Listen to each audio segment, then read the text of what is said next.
Philadelphia! Philadelphia! Amen. Molako zamveka kuti muli gulu lathu. Napunzira kuyamika inu Yesu. Muzonse napunzira kuyamika inu Yesu. Kachita bwino mapunziro kapilira muzowawa kapambana mayeselo ziyamika inu Yesu. Kachita bwino mapunziro kapilira muzowawa kapambana mayeselo ziyamika inu Yesu. 2 Mafumu chapter 6 verse ya 24. Ndipo zitatha izi, Beni-Hadadi mfumu ya Aramu anamemeza khamu lake lonse, nakwera namangira misasa Samariya. Koma Samariya munali njala yayikulu, ndipo taonani anaumangira misasa mpaka mutu wa bulu unagulidwa ndalama za siliva 53 ndi limodzi la magawo anayi la muyeso wa zitosi za nkhunda linagulidwa ndi ndalama za siliva zisanu. 2 Mafumu chapter 7 verse 1. Ndipo Elisa anati, verani mawu a Yehova, atero Yehova, mawa dzuwa lino adzagula muyeso wa ufa ndi sekeli, adzagulanso miyeso iwiri ya balele ndi sekeli pa chipata cha Samariya. Pamenepo kazembe amene mfumu adamfolamira pa dzanja lake anayankha munthu wa Mulungu nati, taonani Yehova angachite mazenera mmwamba, chisachitika ichi kodi? Nati iye, taona udzachiona ndi maso ako, koma iwe sudzadyako ayi. Tipemphere. Yehova Mulungu wa mphamvu zonse, mu tsiku la lero mu nthawi ino mwachikonza kuti tikamve mawu anu, tikupemphani kuti mutilankhule. Mu dzina lotchedwa Yesu Khristu tapemphera izi. Amen.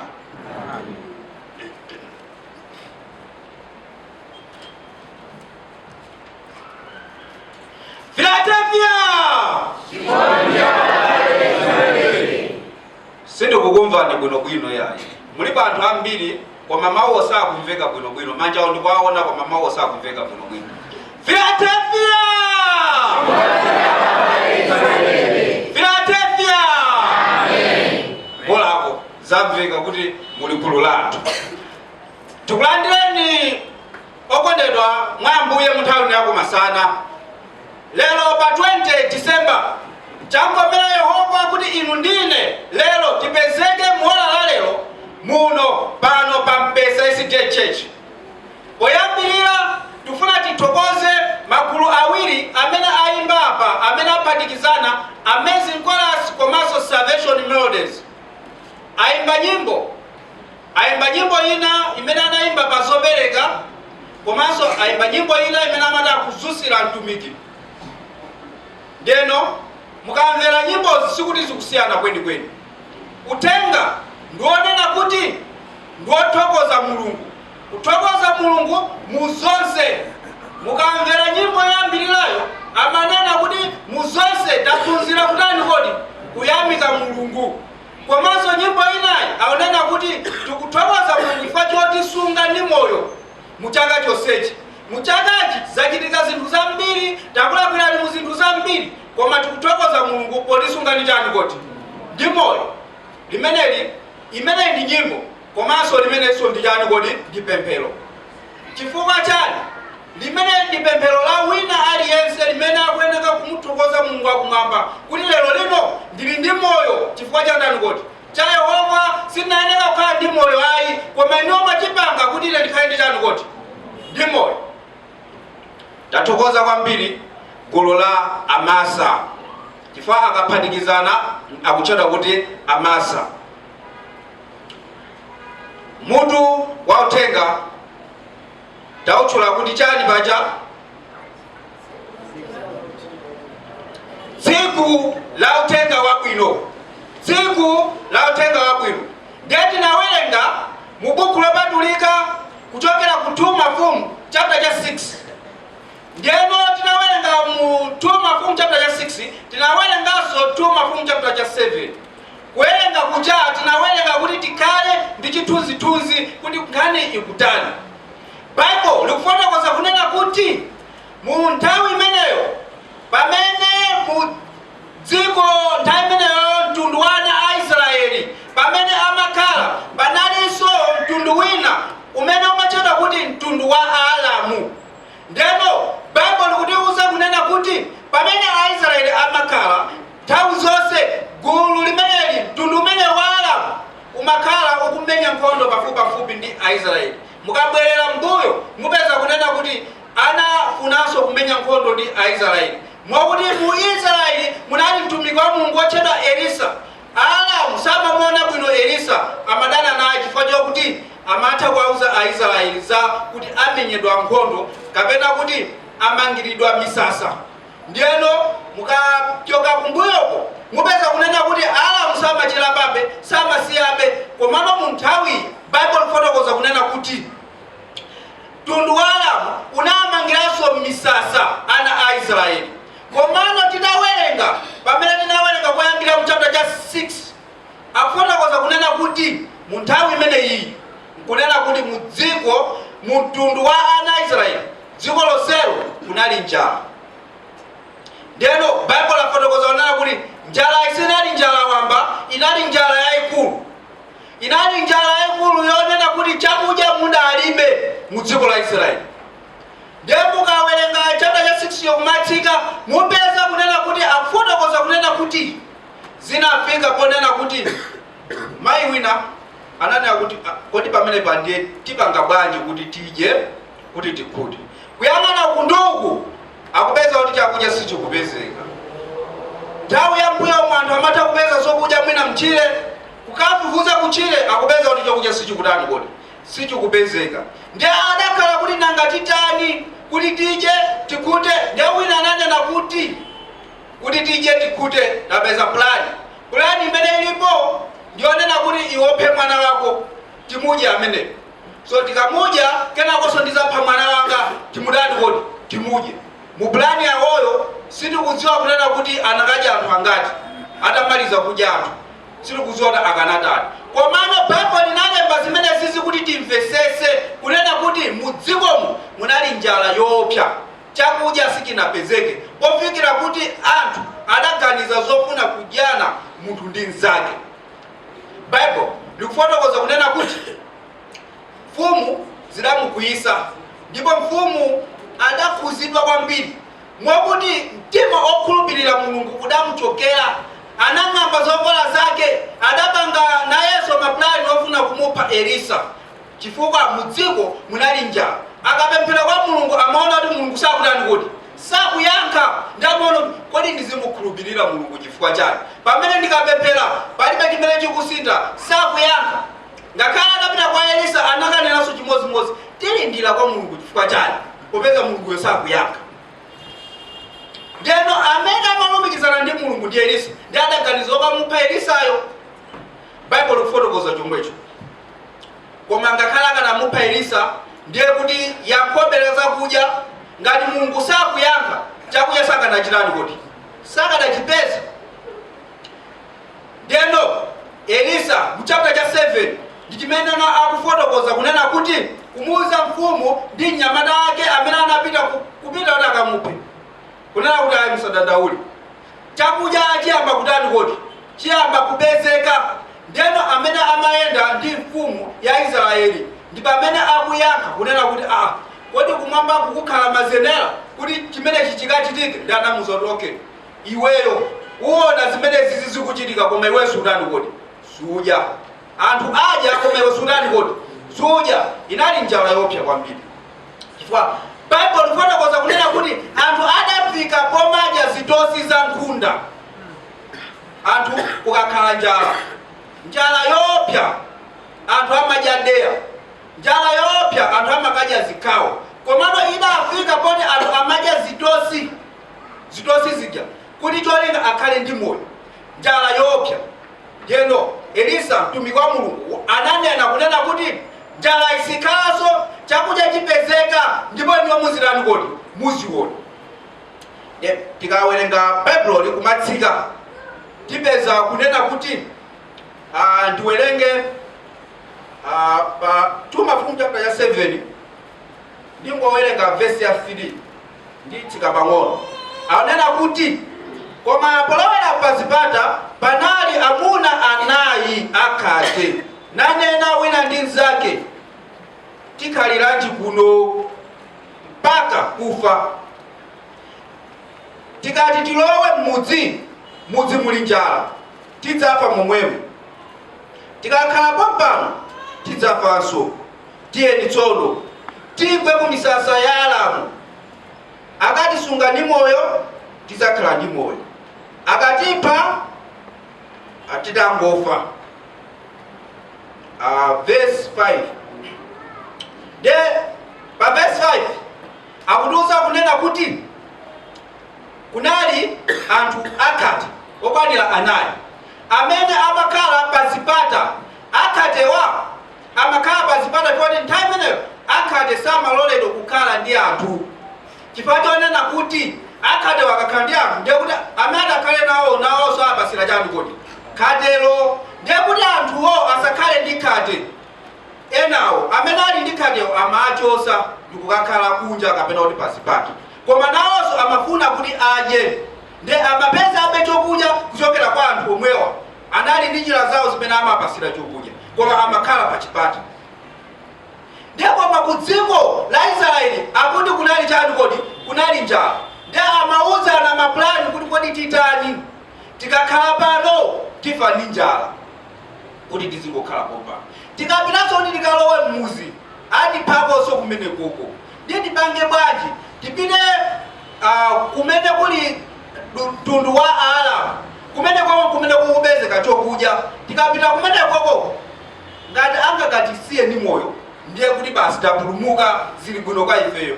Koma akakatipha palibenso njira ina akatitani kodi akatiphe. Silikuona kusiyana pati kakhala pano tifa, tikapita kwa Aramu akakhozenso kukatipha, koma mwamwayi mwina tikakhala ndi moyo. The Bible ndikufotokoza kunena kuti mukamatsika kupita ku musiko adapita ku mtundu umenewu wa Aramu. Tikumbukire kuti Aramu ndi amene anamangira misasa a Israeli. Anamangira misasa kuti amenyane nawo nkhondo, anamangira misasa koma kuli njala, chifukwa amadziwa kunena kuti anthu awa ndi anjala, ndiofoka sangathe kulimbalimba pa nkhani ya nkhondo. Ndiye akuti akhate anapita kwa Aramu. Adapita kwa Aramu, Bible ifotokoza kunena kuti chimene Mulungu adachita, Aisraeli adangokhala kwa Aisraeli, Aramu adamangira misasa Aisraeli kuti amenye nawo nkhondo usiku. Akuti aliyense kwa Aramu anamva mkokomo kapena kuti kugunda kuonesa kuti akavalo akuyenda, magaleta akuyenda, akuchokera ku Israeli akupita kwa Aramu. Koma amati akamvesera bwinobwino amamva mgugu kuti ndi wambiri. Ndiye amata kuganiza kuti no sakakhale Aisraeli okha. Mmene mgugu ukumvekeramu ndiye kuti Aisraeli atengana ndi Aigupto aphatikizana ndi magulu ena akubwera azatithire nkhondo. Ndiye chifukwa akubwera azatithira nkhondo achuluka sitingalimbe atipha tonse. ndiye mfumu inaganiza kuti pano sipokhala pano chifukwa wina aliyense afa. Ndiye adauza wina aliyense kuti tiyeni titani kodi tichoke, tiyeni tituluke mwakachetechete kusanache asanatipe tichoke pano. Ndiye anthu onse a Aramu ndi mfumu yawo anatuluka kachetechete ndi kuthawa. Chikhalirenicho Aisraeli anali akungokhala kudera lawo sakudziwa kuti chili chikuchitika ndi chani. Aramu atuluka apita. Ndiye Akhate anafika kwa Aramu, analowa musasa ndikuyang'anayang'ana sakupezamo munthu. Adatenga zokudya before anali ndi njala adadya. Akuti adatenga zinthu zosiyana zovala ndikutenga ukazibisa ndikuona kuti kulibeko amene munthu akubwera kwasata. Ndi anamba kufunsa kuti koma anthu alipo kuno alicheni ku misasa ina. Ndi adapita ku misasa mwina ndikulowa ndikapeza chokudya, ndikupitanso mwina ndikulowa ukapeza chokudya, ndikutenga zinthu ndikuona kuti asitizikwanisa. Ndikukamba za Akhate amene amakhala pa chipata. Ndeno nkuthenga kuti mu nthawi imene Akhate amakhala pa chipata ichi ena amapasa chokudya ena samapasa chokudya. Chimene chimachitika ndichonena kuti nthawi ina anthu amatha kukukonda pamene zinthu zili bwino, zinthu zikasongonekera anthu samakukonda. Mwina ukadwala pang'ono anthu amabwera kuzakuona chifukwa kuti matenda ako ayamba kumenya. Koma nthenda yako ikakhalisa anthu amatopa nawe ndipo sumaonanso anthu oti abwera zakuona. Olo ngakhala mpingo samataniso samabweraso chifukwa choti nthenda yako yatani kodi wadwala nthawi yayitali. Zimachitika zimene zozo mu dziko lino lachani kodi lapasi. Ngakhale abale ako omwe amathanso kutopa nawe osamaza kuona chifukwa ukakhala wamba kudwala kumene amatha kumakuzonda. Lero mazukako bwanji ayi pang'ono mawa kenako amazabwera masana pepani tinalawirira kaye kumunda kenako amazabwera mazulo ndinapita kumunda ndiye ndinaweruka ndiye ndinazachokapo ndiye ndipanenda bwera mazulo kenako mazaona kuti ayi siku linalatha kenaka wiki kutani kodi ikudusa. Nthenda ikakhala kuti ikupitirira nikula kenaka amene omakondana nawo aja sumataniso sumaonaso. Chimodzimodzi ukakhala ndi ndalama ukakhala kuti ndiwochitirako bwino anthu umaona omacheza nawo ndikumabwera pafupi ndiye usauke sumataniso sumaona. Ndi dziko zimene zimachitika ndikupasani chithunzithunzi cha anthu Akhate amene anakakhala pa chipata. Nkuthenga anthu ena analibenso nawo ntchito samafunanso kuwathandiza. Komano inafika nthawi imene ku Israeli kunali chani kodi kunali njala. Akhate folo anapita kwa Aramu anakapeza chokudya. Mu dziko la Israeli kulibeko chani kodi kulibeko chokudya. Ndiyeno mu verse chapter cha 7 verse ya 9 ndi pamene pagona munthu wothenga wathu pa verse 9 akunena kuti pamenepo ananena wina ndi nzake sitichita bwino ife. Tsiku lino ndilo tsiku la uthenga wabwino ndipo tili kukhala chete tikachedwa kufikira kucha mpulupulu yathu idzatipeza. Tiyeni sono tinyamuke tifotokozere anyumba ya mfumu.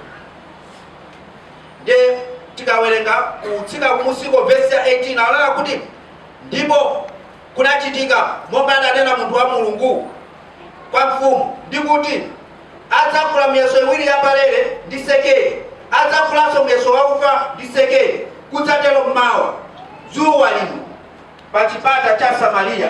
Ndipo kazembe uja adayankha munthu wa Mulungu nati taonani tsono Yehova angachite mazenera mmwamba chizachitika chikodi? Nati iye taona udzachiona ichi ndi maso ako koma osadya ayi. Kudachitikira momwepo popeza anthu anapondereza pa chipata nafa iye. Bible likufotokoza kunena kuti Akhate atatenga zokudya ziti atatenga zinthu ndikuona kuti zokudya zinte zidakalipo komanso anthu kulibe.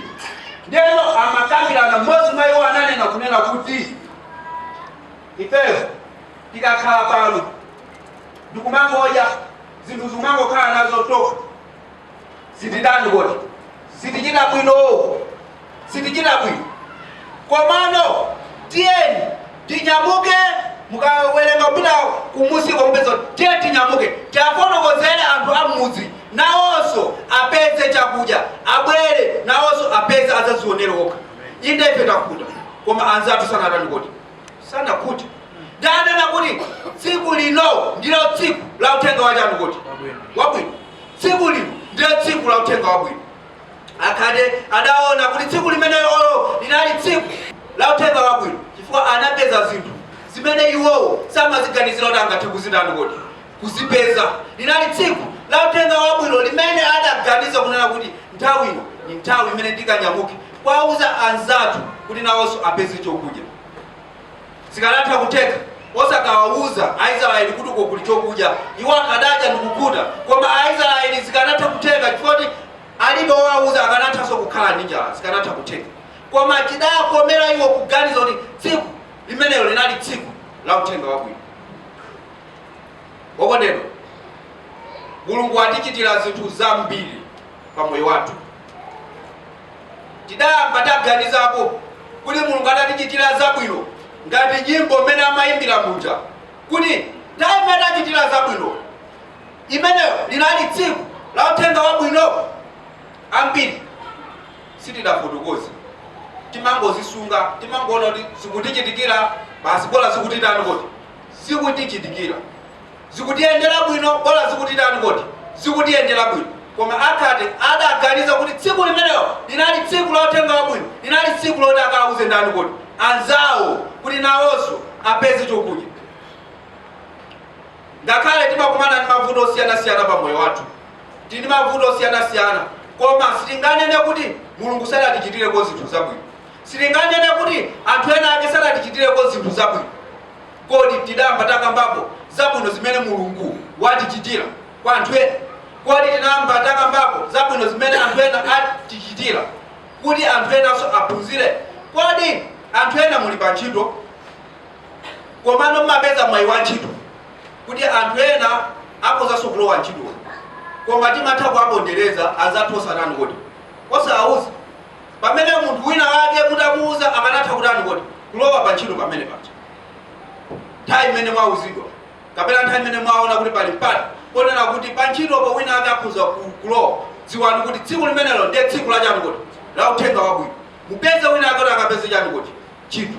Ena muli ndi mabizinesi mumatha kuona kuti apapa wakuti atha kupanga bizinesi chibozibozzi koma timabisa tiyende kati auze anzathu chifukwa tsiku limenelo ndiye tsiku la uthenga wachani kodi wabwino.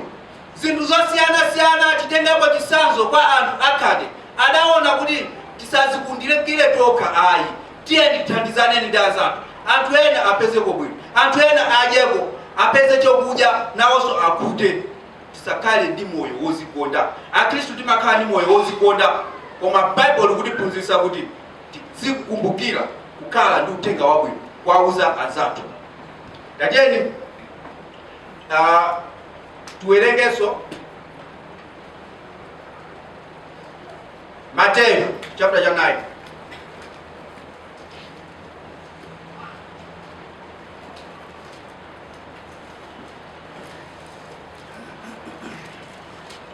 Matthew chapter 9 verse 27.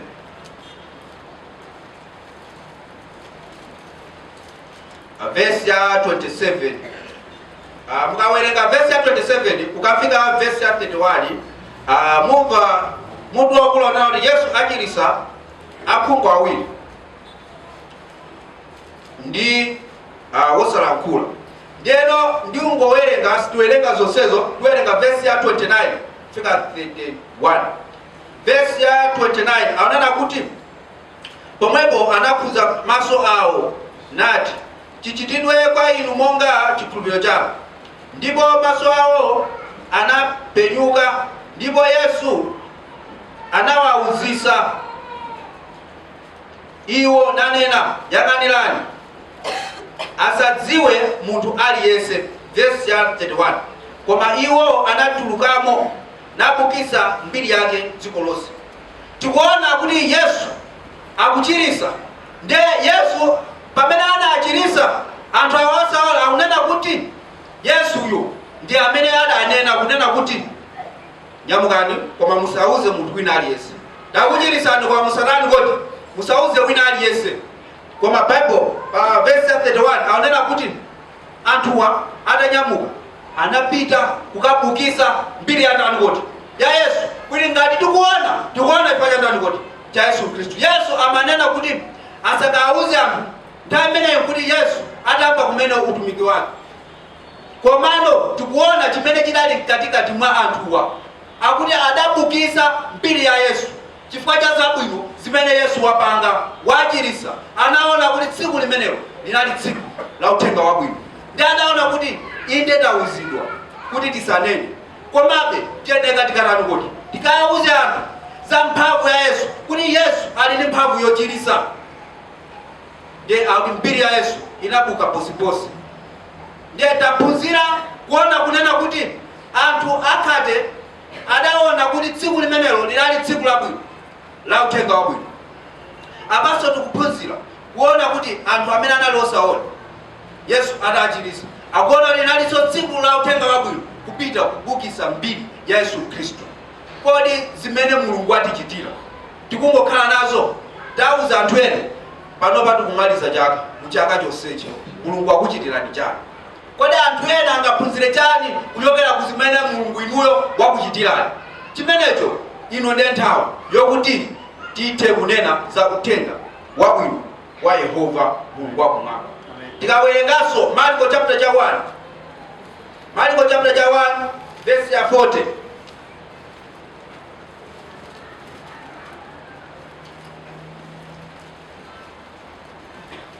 Kukafika 45, koma ndiwerenga verse ya 44 ndi 45.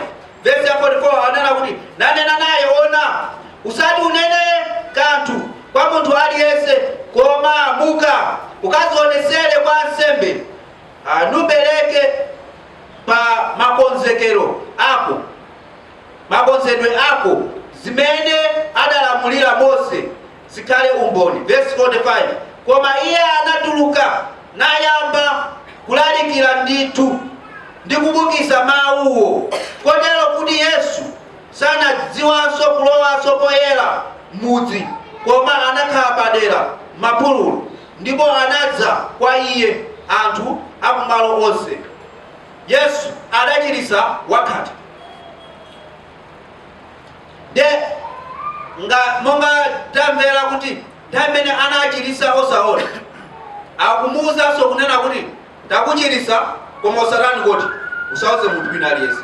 Koma anena kuti uyu chifukwa adaona mphamvu ya Yesu sadazisunge yekha mumtima, anapita nalalikira mudzi wonse kuti Yesu wamutani kuti wamuchirisa. Chifukwa kwa iye adaona kuti tsiku limenelo linali tsiku la uthenga wabwino, ndani mbiri ya Yesu idabuka ponseponse, kotero kuti Yesu anayesa kuthawa kupita kukabisala kukakhala payekha.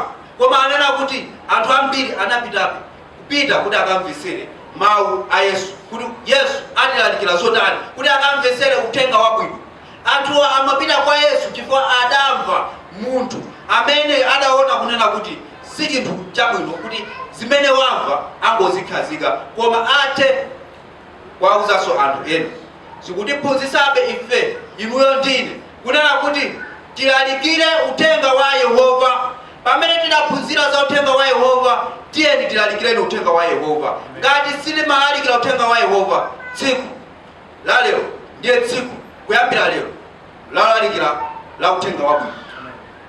Verse langa lomaliza ndi Machitidwe chapter 3. Machitidwe chapter 3 verse 6.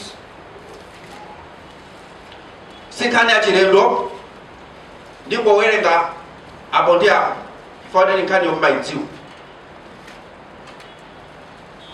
Pa verse 6 anena kuti koma Petro anati, silver ndi golide ndilibe, koma chimene ndili nacho ichi ndikupatsa m'dzina la Yesu Khristu Nazarayo yenda.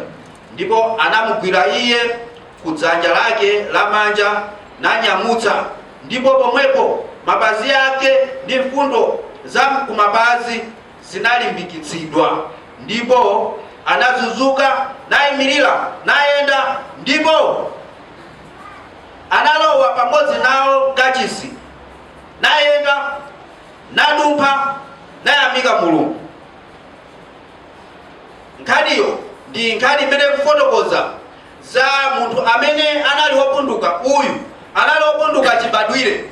Baibulo mukawerenga kupitiriza kumapeto mupeza kunena kuti zaka zake pa nthawi imeneyi zinafika *40.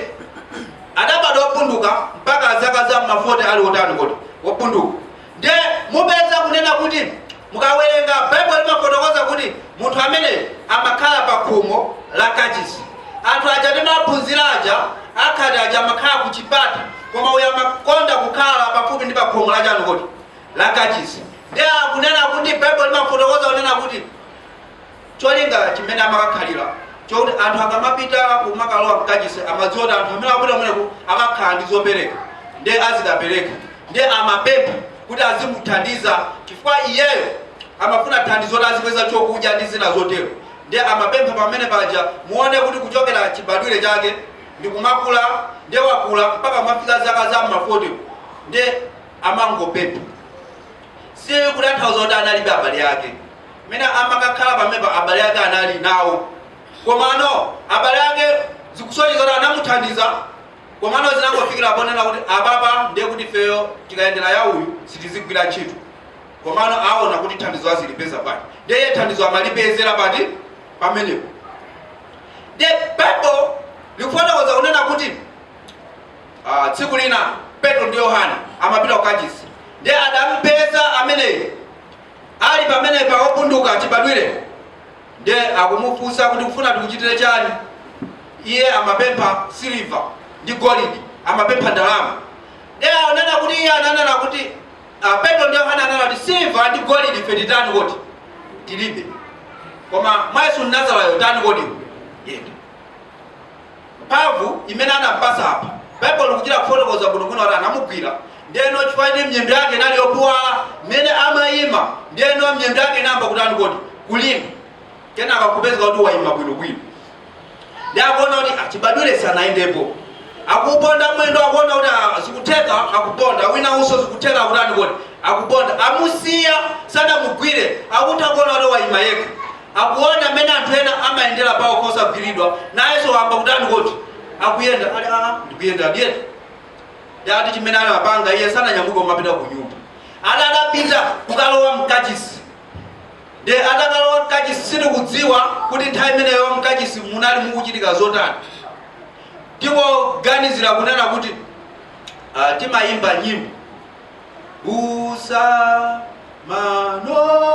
manong'ona kachisi muno. Nyimbo imeja imaphunzitsa kuti uzikhala chani kuti uzikhala chete. Ndiye imanena kuti nyang'ama nyang'ama oyenda muno, kutiphunzitsa. Olemba amalemba nyimboyi amatiphunzitsa kuti tikabwera ku kachisi ngati kunjako kowo kati maenda zimamuvu zotani kati matani, koma nchali chimuno ayi chifukwa tili pamaso patani kuti pa Yehova. Ndiye nyimbo ichi timayimba. Ndiye ndikuganizira kuti munthu uyi wafika mkachisi, ndiye tikungopereka picture, siti kuti amayimba nyimbo imene, koma tikungoti mukhale ndi chithunzithunzi kuti chalichi simoyenda momathamanga, chalichi simoyenda chindawala, koma kuti tiziyenda monga muli ndani kuti muli Mulungu. Koma iye chifukwa chonena kuti adachira kunali koyamba kuti ayende. Baibulo lifotokoza kuti anapita ku kachisi sanangoyendatu, anathamanga. Baibulo likunena kuti ali mu kachisi kuti chifukwa choti anthu amamuona nthawi zonse kumamudusa ali wopunduka. Mwina anthu samamvesa bwinobwino kuti amvesese, akuti munthu amene uja adayamba kudumba amadumba.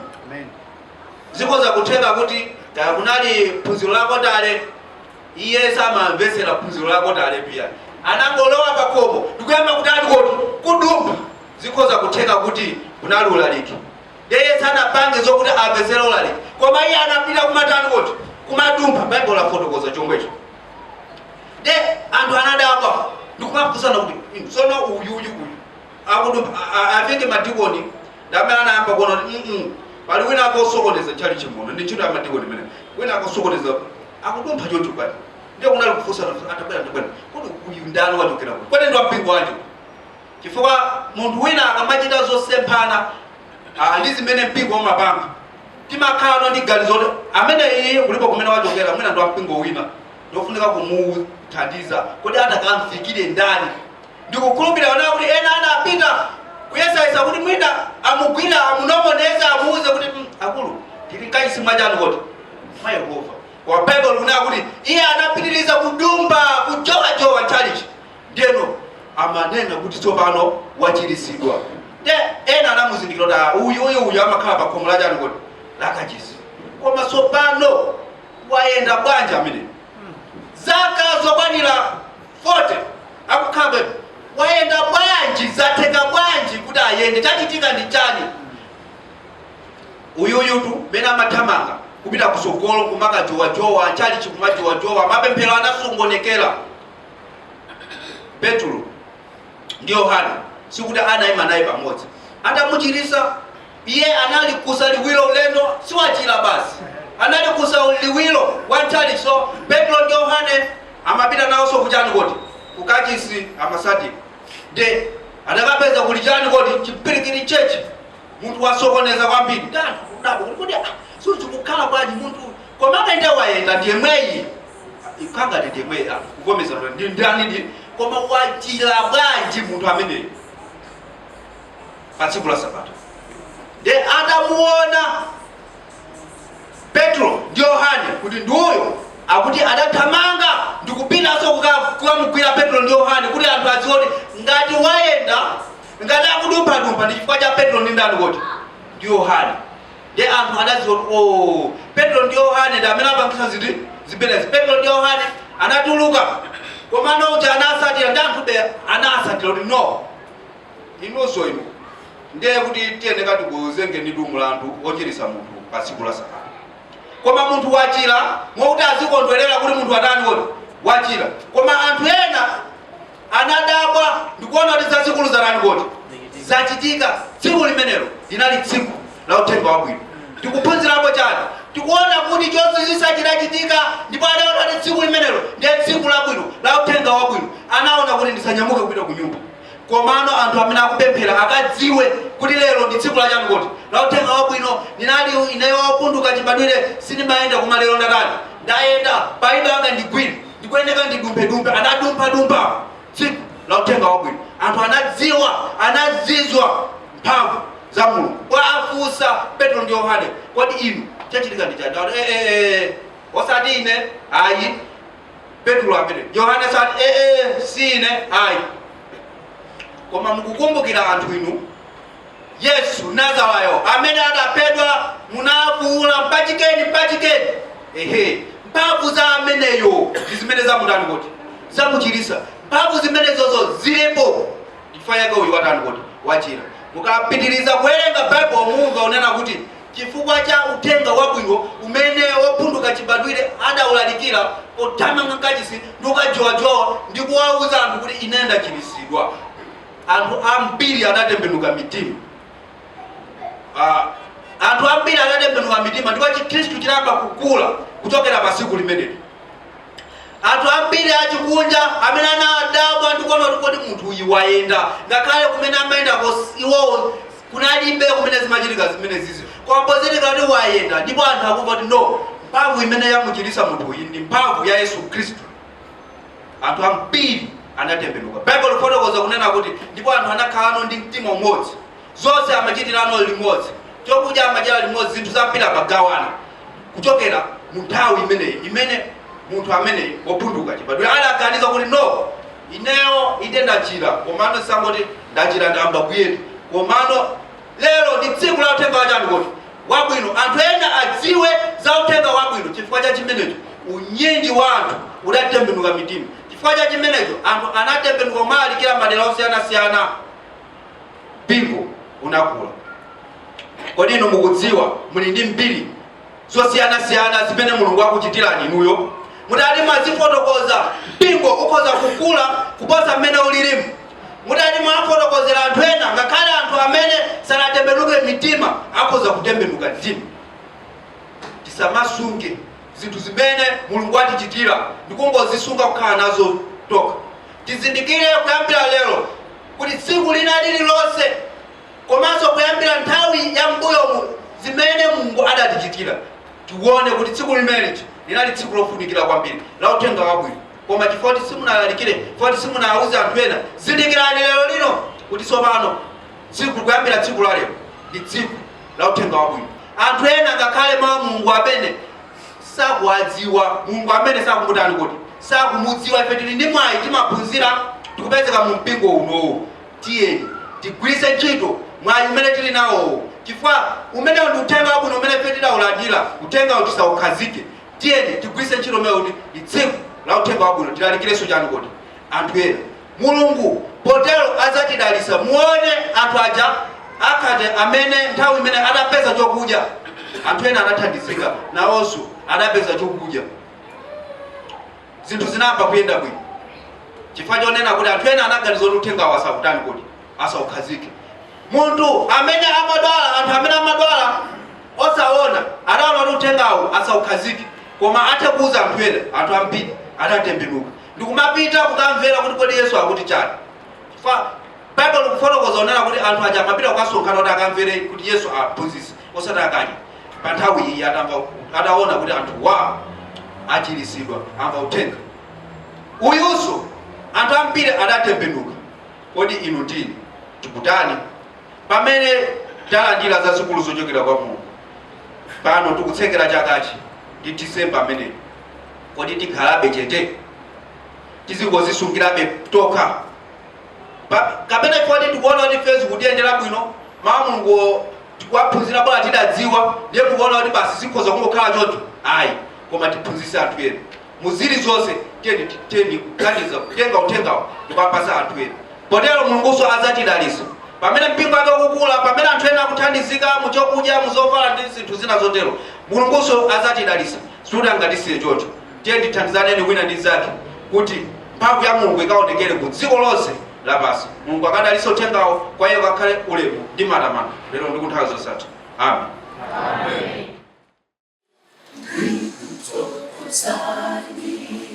Mungu wanga pakachakachino kodi ndikupambana kapena kuchuka, mwandisunga ndicho linga choti ndilape.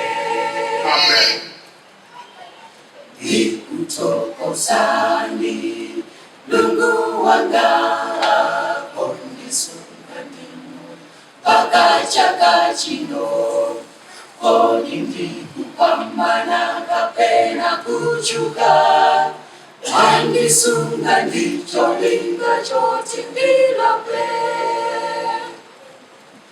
Chaka chata ndinayenda mosayenera, mwandilola kufikira tu chaka chino, kodi ndikupambana kapena kuchuka, mwandisunga ndicho linga choti ndilape.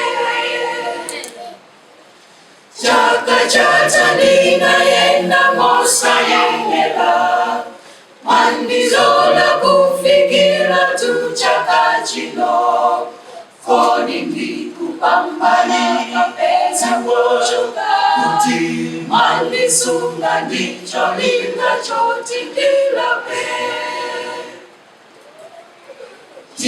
Ndinandianza tu chaka chata koma wonsewo bali kulichete, kodi ndikupambana kapena kuchuka, wezekani Mungu wanga ndinopambana. Ndinandianza tu chaka chata koma wonsewo bali kulichete, kodi ndikupambana kapena kuchuka, Ezekani Mungu wanga ndiro pambana. Chaka chinaenda osayenera. Mandirola kufikila tu chaka chino. Kodi ndikupambana singochoka. Mandisunga ndicho linga chotingira pe. Chaka ninaenda mosayenera. Mandirola kufikila tu chaka chino. Kodi ndikupambana singochoka. Mandisunga ndicho